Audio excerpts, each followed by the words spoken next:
Salut à tous et bienvenue sur Next Gear Morocco. Écoutez bien, aujourd'hui on va parler d'une voiture qui va tout, mais alors tout changer sur nos routes au Maroc. Elle vient à peine d'arriver et elle est prête à redéfinir complètement les règles du jeu. Non, ce n'est pas une supercar, mais franchement, elle en a toute l'audace. Je vous présente la BYD Seagull. Alors c'est une question un peu folle, non? Une citadine, avec les sensations d'une supercar, on pourrait croire que c'est impossible. Et pourtant, c'est exactement cette promesse qu'on va décortiquer ensemble. On va tout regarder, les chiffres, les équipements, un par un. Je vous préviens, accrochez-vous bien parce que tous les clichés que vous aviez sur les petites voitures de ville, eh bien ils sont sur le point de voler en éclats. Bon, allez, on attaque direct dans le dur. Oubliez tout ce que vous pensez savoir sur la conduite en ville. On va commencer par les performances, et c'est là que la Seagull frappe un très grand coup. Zéro compromis, absolument aucun. Alors, 75 chevaux. Ok, sur le papier, on pourrait se dire, bon, c'est pas énorme. Mais attention, on parle d'une voiture électrique super légère, taillée pour la ville. Et là, croyez-moi, c'est la recette parfaite pour une agilité, mais vraiment diabolique. C'est juste ce qu'il faut pour se faufiler partout, pour débarrer comme une flèche, et pour que chaque trajet devienne un vrai moment de plaisir. Mais voilà le secret de cette fameuse sensation de supercar, c'est le couple. 135 Nm. Mais le plus fou, c'est qu'ils sont là instantanément. C'est toute la magie de l'électrique, ça. Pas besoin d'attendre que le moteur monte dans les tours. Non, on appuie et ça pousse. Une poussée franche, nette, en silence, qui vous colle littéralement au fond du siège. Maintenant, regardez bien ce chiffre, 4,9 secondes. Et attention, ce n'est pas le 0 à 100. Non, c'est le 0 à 50 km/h. C'est le sprint qui compte en ville. Avec une accélération pareille, au feu rouge, tout le monde reste sur place. On parle d'une performance qui ne ridiculise pas seulement les autres citadines, mais qui met au défi des voitures de catégorie bien au-dessus. Et le truc génial, c'est que toute cette performance, on peut la modeler comme on veut. On passe en mode sport, et là, boum, on lâche toute la cavalerie pour un maximum de sensations. On veut aller plus loin, on passe en mode éco, et là, chaque électron est optimisé pour battre des records d'autonomie. Et bien sûr, il y a le mode neige pour une adhérence parfaite quand ça glisse. En gros, la Seagull, elle change de caractère d'une simple pression du doigt. Bon, on a parlé performance, c'est bien beau, mais je sais ce que certains se demandent. L'autonomie, la recharge, ça donne quoi? C'est souvent le sujet qui fâche avec l'électrique. Eh bien là aussi, la Seagull n'est pas juste là pour rassurer, elle est là pour bluffer tout le monde. 445 km. Attention, c'est pas un chiffre sorti du chapeau, c'est l'autonomie officielle WLTP en cycle urbain. Pour parler clairement, ça veut dire quoi? Ça veut dire que pour la plupart des gens, on peut faire tous ces trajets de la semaine sans avoir à brancher la voiture une seule fois. L'angoisse de la batterie vide, là, on peut l'oublier, c'est fini. Ok, mais quand il faut recharger, on attend des heures? Non, 30 minutes. Je répète, 30 petites minutes sur une borne rapide et on passe de 10 à 80%.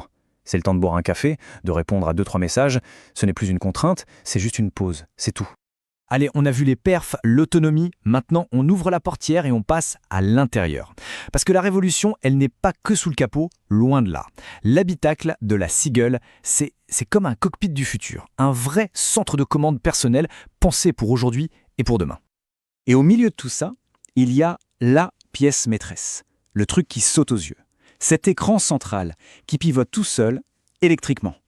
Et je vous le dis tout de suite, ce n'est pas juste un gadget pour faire joli. Non. C'est une manière complètement nouvelle de penser l'interaction avec sa voiture. Ce qui est brillant avec cet écran de 10,1 pouces, c'est qu'il a deux visages. On le met en mode portrait, à la verticale, paf, le GPS s'affiche en plein écran, c'est ultra lisible, impossible de se tromper. On a besoin d'autre chose, on appuie sur un bouton, il bascule en mode paysage, à l'horizontale, et là c'est parfait pour la musique, pour les passagers, bref. C'est l'écran qui s'adapte à ce qu'on fait, et pas le contraire, c'est ça qui est fort. Et la fête de la technologie ne s'arrête pas là, bien sûr. L'écran derrière le volant, 100% numérique. Le chargeur de smartphone, sans fil. On pose, ça charge. Apple CarPlay, Android Auto, évidemment qu'ils sont là. On peut même ouvrir sa voiture avec une simple carte NFC. Tout est pensé pour que ce soit simple, fluide, moderne, quoi. Ok, on arrive au point qui fait passer cette voiture de très bon plan à choix absolument inévitable. Je veux parler de la quantité, mais juste hallucinante, d'équipements de sécurité et de confort. Et le plus fou, tout ça, cette série. On commence avec la base de la protection, les airbags. Combien? 8. Pas 2, pas 4, 8 airbags.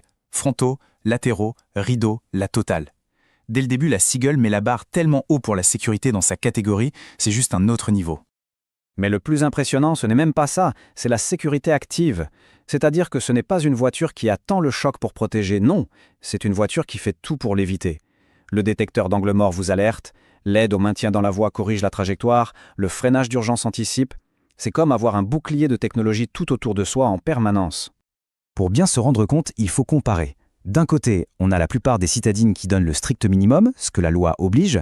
De l'autre, on a la Seagull, qui offre de série des technologies de sécurité qu'on ne trouve normalement que sur des voitures qui coûtent 2, parfois 3 fois plus cher. En termes de rapport qualité-prix, il n'y a même pas de dédain en fait. Et vous pensez que c'est fini? Pas du tout.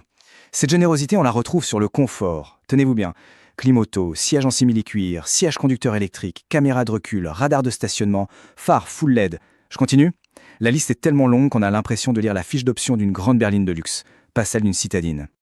Bon, le verdict. Qu'est-ce qu'on retient de tout ça? C'est simple. On met tout ensemble. Les performances qui décoiffent, la technologie du futur, un niveau de sécurité et de confort jamais vu à ce niveau de prix. Et la conclusion, c'est que la Seagull ne vient pas pour faire de la figuration.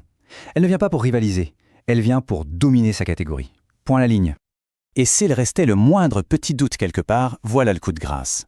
La garantie. 6 ans ou 150 000 km sur toute la voiture. Et le plus important, 8 ans ou 150 000 km sur la batterie.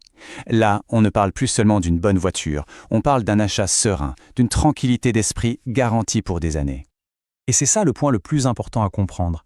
La BYD Seagull, ce n'est pas juste une citadine électrique de plus. Pas du tout. Elle change tellement la donne qu'elle ne fait pas que redéfinir sa catégorie. En fait, elle en crée une nouvelle. C'est elle le nouveau standard. Franchement, quand on met tout bout à bout, les perfs, la techno, la sécurité, le confort, la garantie, la vraie question, c'est celle-là. Pourquoi est-ce qu'on choisirait autre chose? La BYD Seagull, ce n'est pas juste un choix malin, c'est le choix qui s'impose comme le plus logique, le plus évident et, il faut bien le dire, le plus désirable de très très loin sur le marché aujourd'hui.